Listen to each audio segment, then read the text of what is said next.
Assalamualaikum warahmatullahi wabarakatuh. Waalaikumsalam warahmatullahi wabarakatuh. Hari ini kami akan melakukan wawancara yang direkam untuk menggali data dan dokumen tentang SPNI, Guru, dan beberapa hal kami tanyakan. Yang pertama terkait dengan keberadaan dokumen RKT. Apakah sekolah telah memiliki dokumen rencana kerja tahunan atau RKT yang berlaku untuk 1 tahun ke depan? Ya, sekolah kami sudah memiliki RKT Pak. Itu berlaku untuk 1 tahun ke depan. Kemudian kapan RKT tahun berjalan disusun dan ditetapkan? Jadi RKT itu disusun di awal tahun anggaran sekitar bulan Juni sampai Juli. Itu ditetapkan juga melalui rapat dengan Dewan Guru sebelum tahun ajaran baru dimulai. Kemudian siapa saja yang terlibat dalam penyusunan RKT sekolah? Menyusun RKT sekolah itu yang terlibat ada kepala sekolah, kemudian ada guru, tenaga kependidikan. Kita juga menyertakan komite sekolah dan pengawas. Kemudian dokumen atau data apa saja yang menjadi dasar penyusunan RKT? Jadi penyusunan RKT itu berdasarkan dari rapor pendidikan, kemudian dari evaluasi diri sekolah, kemudian dari RKJM, hasil supervisi, dan hasil asesmen dari peserta didik itu sendiri. Baik. Sekarang kita ke poin B, pemanfaatan RKT. Bagaimana RKT digunakan sebagai acuan dalam penyusunan program kerja sekolah selama 1 tahun? Jadi RKT itu menjadi acuan utama, sehingga seluruh program dan kegiatan yang disusun di sekolah itu selaras dan prioritas yang harus ditetapkan itu sesuai. Kemudian bagaimana keterkaitan antara RKT dan RKS dan penganggaran sekolah?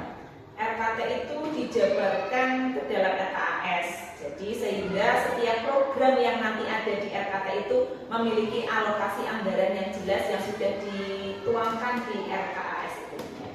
Kemudian bagaimana Anda memastikan bahwa seluruh program dan kegiatan sekolah mengacu pada RKT?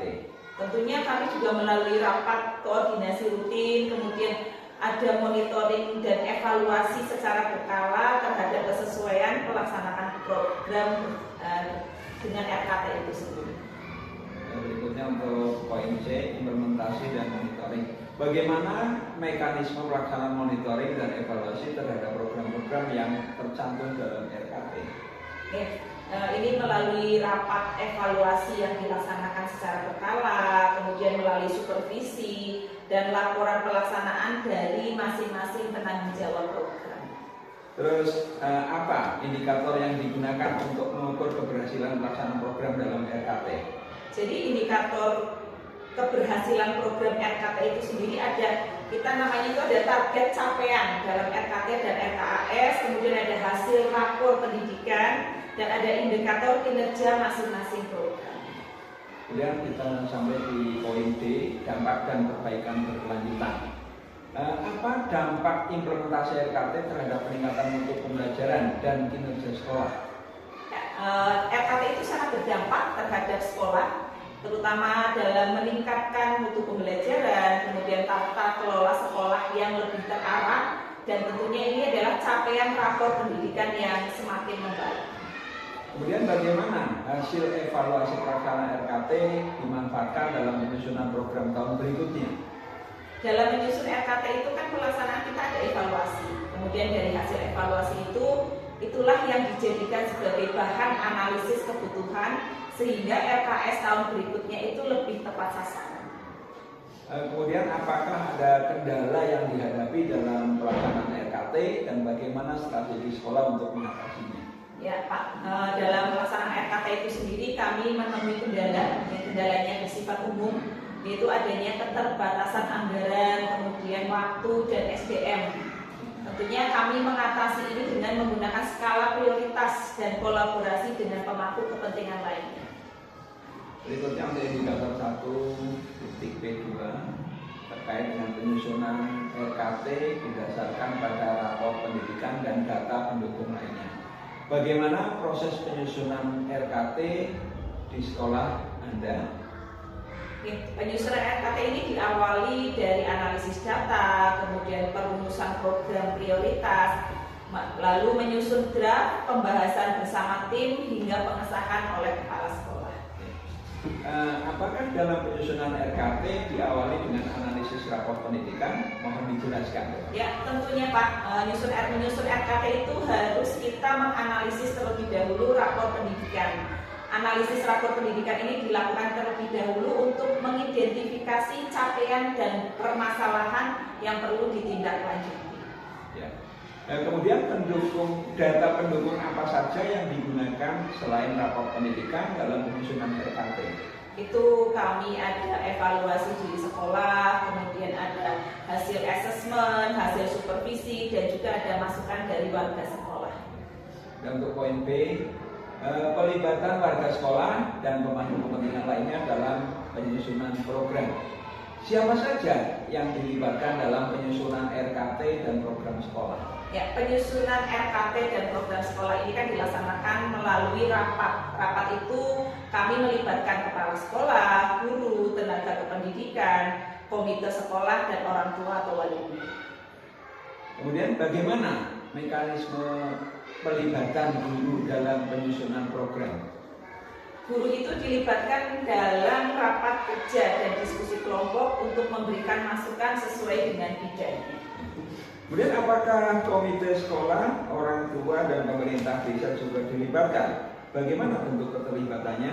Ya tentu Pak, kami melibatkan ada orang tua, komite, dan pemerintah desa melalui rapat komite dan forum sosialisasi program sekolah.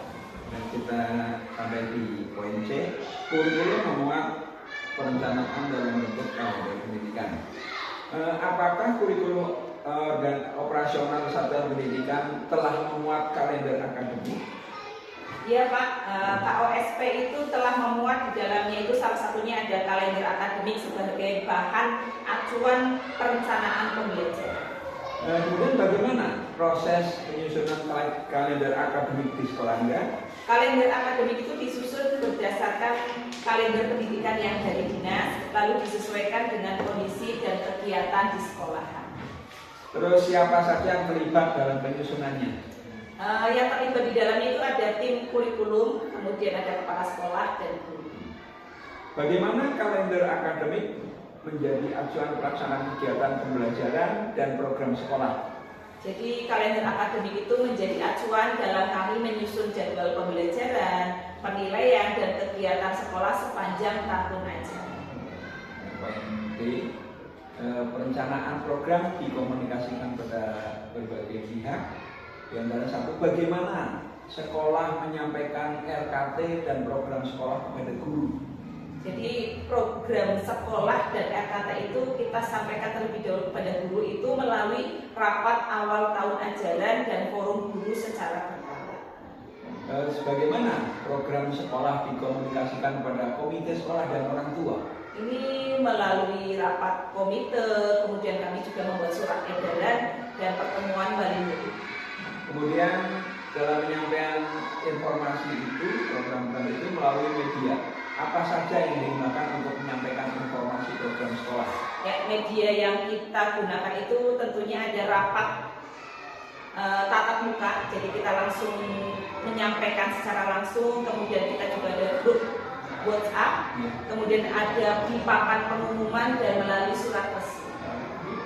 Berikutnya untuk indikator 1.3 terkait dengan penyusunan RKT berdasarkan pada rapor pendidikan dan data pendukung lainnya. Apakah penyusunan RKT di sekolah Anda didasarkan pada rapor pendidikan? Ya Pak, RKT ini didasarkan pada rapor pendidikan sebagai acuan utama. Kemudian data apa saja selain rapor pendidikan yang digunakan dalam penyusunan RKT? Itu ada evaluasi diri sekolah, hasil asesmen, dan hasil supervisi. Kemudian untuk poin B, pelibatan warga sekolah dan perangkat kepentingan atau pemangku kepentingan lainnya dalam penyusunan program. Siapa saja yang dilibatkan dalam penyusunan RKT dan program sekolah? Kami melibatkan kepala sekolah, ada guru, komite, dan orang tua. Bagaimana bentuk keterlibatan guru, komite sekolah dan orang tua dalam penyusunan program? Ini melalui rapat kerja dan forum diskusi program bersama. Dan bagaimana sekolah menampung masukan-masukan dari para pemangku kepentingan itu? Jadi masukan ini ditampung melalui rapat dan dipertimbangkan dalam penyusunan program akhir. Berikutnya untuk poin C, kurikulum memuat perencanaan dalam bentuk kalender akademik. Apakah KOSP sekolah sudah memuat kalender akademik? Ya, sudah Pak. Kami KOSP-nya sudah memuat kalender akademik. Kemudian bagaimana kalender akademik disusun dan digunakan sebagai acuan kegiatan sekolah? Disusun mengacu kalender pendidikan dinas, kemudian disesuaikan dengan kebutuhan sekolah, lalu ini menjadi acuan seluruh kegiatan. Kemudian apakah kalender akademik yang dipedomani sekolah disosialisasikan kepada sekolah, pada seluruh warga sekolah? Iya Pak, disosialisasikan kepada seluruh warga sekolah pada tahun ajaran baru. Kemudian pada poin D, rencana program dikomunikasikan ke berbagai pihak. Bagaimana sekolah mengkomunikasikan RKT dan program sekolah kepada guru dan tenaga kependidikan? Ini melalui rapat dan sosialisasi resmi di tahun ajaran baru. Bagaimana program sekolah disampaikan kepada komite sekolah dan orang tua? Ini melalui rapat komite dan pertemuan orang tua. Kemudian media apa yang digunakan untuk menyampaikan informasi program sekolah tersebut? Melalui rapat, kemudian ada melalui surat edaran dan grup komunikasi sekolah. Dan pada indikator 1.4 terkait dengan penyusunan RKT dan RKS menggunakan pendekatan identifikasi refleksi benahi atau IRB. Apakah penyusunan RKT dan RKS di sekolah menggunakan pendekatan IRB? Iya Pak, penyusunan RKT dan RKAS ini kami menggunakan pendekatan IRB. Bagaimana sekolah melakukan proses identifikasi terhadap kondisi dan kebutuhan sekolah? Kami mengidentifikasinya itu melalui analisis rapor pendidikan dan ada data pendukung untuk menemukan akar masalahnya. Kemudian bagaimana hasil refleksi digunakan untuk menentukan program prioritasnya? Hasil refleksi ini dirumuskan menjadi langkah perbaikan Pak untuk kami membenahi yang menjadi program prioritas. Dan untuk poin B, 3 aspek perencanaan program. Apakah penyusunan program telah memperhatikan 3 aspek perencanaan, yaitu mutu pembelajaran, manajemen sekolah, dan dukungan ekosistem sekolah? Ya Pak, ketiga aspek tersebut telah menjadi acuan penyusunan program. Terus bagaimana sekolah menentukan prioritas pada ketiga aspek tersebut? Prioritas ditentukan berdasarkan 3 urgensi pada tiap aspek sesuai hasil analisis data. Dapatkah Anda sebagai kepala sekolah memberikan contoh program pada masing-masing aspek? Tentu bisa Pak, contohnya itu aspek pada pelatihan guru itu untuk meningkatkan mutu pembelajaran itu melalui pelatihan guru. Kemudian dalam aspek manajemen sekolah itu dengan digitalisasi administrasi dan ekosistem sekolah itu melalui program sekolah ramah anak. Oke, terima kasih. Ibu telah menjelaskan lengkap, panjang dan lebar untuk kami gali data dan dokumen tentang SPMI di sekolah Anda, dan selamat menjalankan tugas berikutnya. Semoga lancar, sukses, dan sekolah Anda semakin berprestasi. Terima kasih.